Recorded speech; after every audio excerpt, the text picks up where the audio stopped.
તો આજે આપણે બનાવવાના છે લીલવાના પરોઠા. બટેટા બાફી લીધા અને ધાણા ભાજી ઝીણી ઝીણી સુધારી લીધી છે.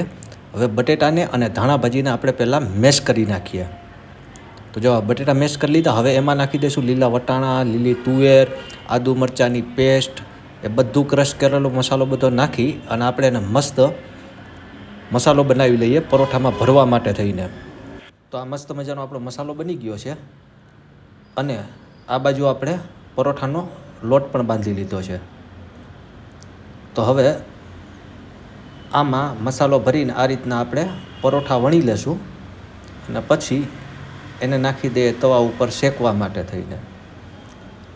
કુકિંગ છે ને એ આપણનો શોખ છે. આપણે કુકિંગ કરવું વધારે ગમે. એમાં બી આવી નવી નવી વસ્તુ બનાવવી મને કંટાળો ન આવે, એટલે હું આવું બધું કર્યા રાખતો હોય. તો જો પરોઠા આપણા શેકાઈ રહ્યા છે, ગેસ થોડોક ધીમો કરી નાખીએ. મસ્ત તેલ બેલ નાખી અને પરોઠા શેકી લઈએ.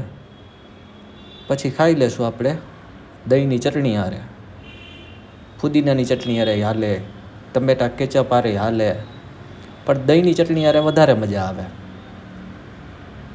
તો તમે આવું બધું શિયાળામાં બનાવીને ખાવ છો કે નહીં, જરા કમેન્ટ કરીને કહેજો.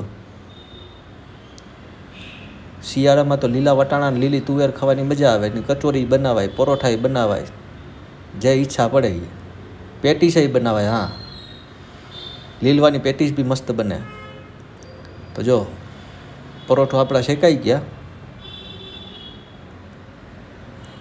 થોડાક કડક હોય ને મજા આવે. તો હાલો બધા લીલવાના પરોઠા ખાવા માટે થઈને.